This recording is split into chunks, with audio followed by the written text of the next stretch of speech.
Olá, amigos, amigas, torcedores e torcedoras, especialmente do Vasco da Gama. Bem, neste vídeo falaremos um pouco sobre duas coisas em especial. A questão eleitoral e a questão do Z4, né? A permanência do Vasco no Z4 e a dificuldade do clube de sair, da equipe de sair dessa situação lamentável que vive no momento. Bom, começando com a situação eleitoral, a justiça negou o recurso do Leviciano e o Jorge Salgado deve ser anunciado como o presidente do Vasco. Praticamente será o presidente do Vasco. O Ciano já deu por perdida essa batalha e inclusive já declarou que vai se aposentar da política do Vasco. Entremos um pouco nessa questão. Eu vi nas redes sociais muito torcedor torcendo aí, né, para que o Ciano fosse presidente. Não muitos, mas uma parte da torcida do Vasco acreditava que ele era a melhor opção. Acho que na hora do desespero o torcedor tende a se iludir, é normal. Todos nós, no desespero, olhamos com muito mais carinho para algumas ilusões. E acho que o Ciano, por aquilo que ele falava, ele parecia assim ser um grande demagogo, que não faria tão bem para o Vasco assim. Alguém que falava que tinha bilhões para investir em contratação. No momento, falava em Hulk, inclusive. Pensemos, torcedores e torcedoras do Vasco, no contexto atual da sua equipe. Olha a situação do Vasco, olha a situação na tabela, olha a situação do clube. Um clube que tem uma dívida de 700 milhões de reais. Vai fechar 2020 com 700 milhões de reais de dívidas.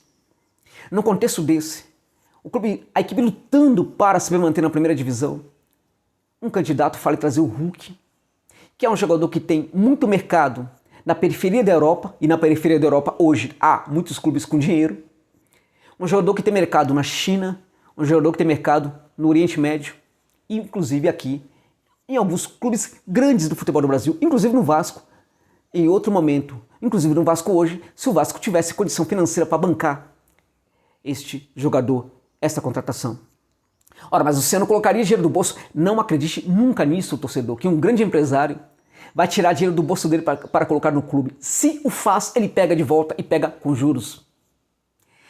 Ao menos sempre foi assim na história do futebol brasileiro. Então, havia também uma conversa, né, de que a contratação do Benítez estava praticamente arranjada entre ele, Ciano, e o Independiente.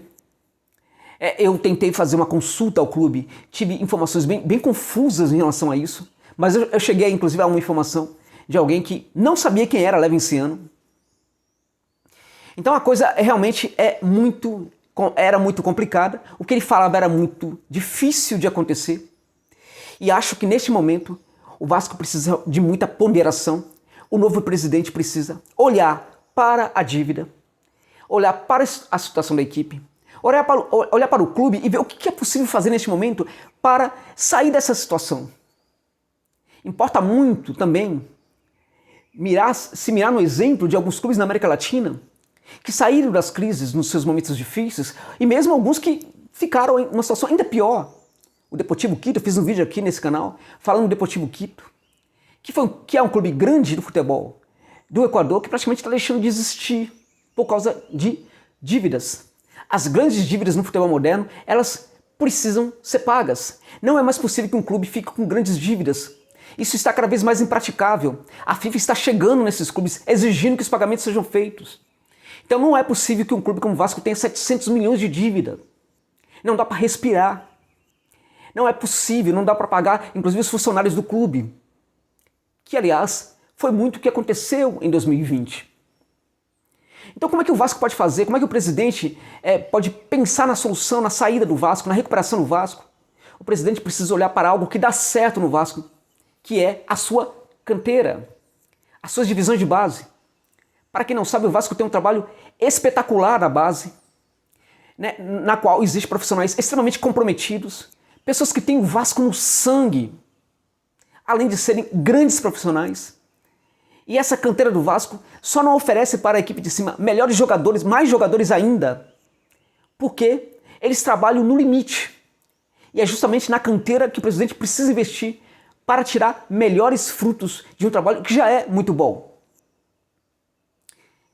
Investimento nesse momento, alguns investimentos precisam ser feitos, evidentemente, mas todo investimento precisa pensar na dívida. Ainda que tenha que gastar nesse momento, o gasto precisa pensar, né, precisa considerar a dívida. Ou seja, importa muito que alguns investimentos sejam feitos nesse momento, desde que eles ajudem em médio prazo, a pagar a dívida, a diminuir um pouco mais a dívida. E um desses investimentos, a meu ver, é a contratação do Benítez. Por quê? Porque a contratação do Benítez passa muito pela condição mínima da equipe, né, de permanecer na elite do futebol nacional. Meus senhores, minhas senhoras, meus amigos, minhas amigas, se o Vasco cair para a segunda divisão, a tragédia pode ser terrível. Hoje, quando a equipe cai, ela dificilmente volta apenas por ser uma grande equipe. O rendimento cai absurdamente, a arrecadação cai, né, a cota de TV cai de uma forma terrível. E além disso, né, ou seja, a situação fica praticamente igual entre a equipe grande e as outras médias e pequenas que estão hoje na Série B, só que elas não têm a pressão que a equipe grande tem. Então o problema é muito maior para a equipe grande. Vide o Cruzeiro, o que o Cruzeiro está fazendo, o sofrimento do Cruzeiro na Série B. Então não cair para a segunda divisão hoje é muito importante. Então nesse sentido o investimento do Benítez é importante. Por quê? Porque se o Vasco cair, pagar a dívida vai ser muito mais difícil. Por quê? Porque a arrecadação vai ser muito menor. E além disso, não sabemos ainda quando é que vai acabar essa epidemia, essa pandemia do novo coronavírus. Epidemia que praticamente impede que os torcedores vão para os estádios. Então o Vasco não tem arrecadação em São Januário, o Vasco praticamente não tem o carinho, o calor do seu torcedor no seu estádio. Não sabemos quando isso vai voltar a acontecer. Então as cotas de TV hoje são muito importantes para uma equipe como o Vasco. Cair para a segunda divisão seria uma tragédia. Então o investimento do Benítez é muito importante e o Independiente já teve muita paciência com o Vasco nessa situação do Benítez, mas muita paciência, é até inexplicável, porque de fato chegaram propostas no Rojo para compra do Benítez. E a primeira fala do presidente já foi lamentável nesse sentido, o Independiente não vai querer emprestar o Benítez. Eles não querem mais saber dessa conversa. Então, ainda que seja necessário um investimento para ter esse dinheiro no momento, é aquele tipo de investimento que importa para, em médio prazo, diminuir a dívida. Então é um investimento necessário, assim como o investimento necessário neste momento é mandar uma grana para a canteira, para qualificar o trabalho na canteira. Então o presidente tem muita dificuldade aí pela frente, tem um clube que foi muito machucado, né? Claro, a torcida foi muito mais, evidentemente, mas o clube foi muito machucado também, e o presidente tem uma responsabilidade muito grande agora de lidar com o barco que está à deriva. Quando a gente olha para a tabela do Campeonato Brasileiro, eu aconselho você, torcedor e torcedora do Vasco, a não fazer isso, não olhe, porque fica ainda muito mais desesperador. O Vasco tem praticamente todo tipo de adversário. Nos 14 jogos que faltam, tem equipes que estão na zona do rebaixamento, que lutam para permanecer na primeira divisão como o Vasco, e dentre essas equipes, tem algumas que estão jogando mais que o Vasco, inclusive o Goiás. O Vasco vai enfrentar equipes que saíram do Z4 porque melhoraram muito, estão olhando agora para a Sul-Americana, casos do Bragantino e do Atlético Goianiense. O Vasco tem os 3 clássicos carioca, Botafogo, Fluminense e Flamengo. O Vasco vai enfrentar as principais equipes que estão lutando pelo título do Campeonato Brasileiro. Ou seja, a situação do Vasco na tabela é terrível.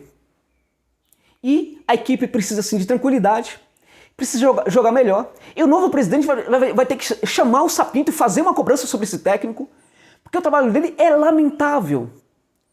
O Ricardo Sapinto praticamente se acovardou no Vasco da Gama. Ele não era assim na Bélgica, por exemplo. Eu estudei todo o trabalho dele na Bélgica, ele não era desse jeito. Ele era um técnico que se adaptava aos seus adversários, mas em alguns momentos jogava de forma ofensiva. A gente não vê o Vasco jogando de forma ofensiva de maneira alguma. O grande problema que o Germancano tinha no passado, que era a construção do jogo para que ele fizesse o gol, continua. Por quê? Porque o Vasco não joga no ataque, o Vasco não constrói. O Vasco só pensa em se defender. Neste momento, o Sapinto é um técnico muito ruim para o Vasco da Gama. Se ele vai ser demitido ou não, precisa ser demitido ou não, é uma outra conversa. Eu sinceramente não sei o que seria melhor neste momento. Aliás, deixe no comentário o que você acha nesse momento. Se é melhor deixar o técnico, se é melhor mandar o técnico embora, eu sinceramente não saberia o que dizer. Porque se mandar, vai trazer quem? Um outro técnico com perfil parecido? Ou vai buscar um técnico na América do Sul? Daria tempo para isso? Acho que o melhor técnico para defender, se fosse para ter um técnico defensivista, que buscasse o Paul Vélez do Macará, equipe do Equador, que é o técnico que faz, né, da arte de defender algo científico. É o melhor técnico que sabe trabalhar o jogo defensivo na América Latina nos dias atuais. Além disso, sua equipe constrói muito mais do que a equipe do Ricardo Sapinto. Lamentável o trabalho do Sapinto. Lamentável, ele se acovardou. É claro que as circunstâncias não são as melhores. Então, nesse sentido, o técnico realmente fica muito pragmático, mas esse pragmatismo está exagerado. Está exagerado e está permeado por um medo avassalador que eu nunca vi até hoje na carreira desse técnico. Em alguns momentos, ele sim foi muito defensivista, mas em alguns outros foi também um técnico ofensivo. Neste momento, ele só pensa em defender. E o Vasco não constrói. Então está sendo muito difícil para o Vasco. O torcedor vai precisar ter muita paciência com este momento. A equipe precisa de uma recuperação e o novo presidente precisa agir com prudência, com inteligência e olhar sobretudo para os investimentos necessários que precisam ser feitos para que o clube consiga sair dessa situação. Investimentos no jogador como Benítez, investimento na canteira e também chamar o técnico para uma conversa e também para uma cobrança. Obrigado, torcedores e torcedoras do Vasco, pela gentileza de terem visto este vídeo até o final.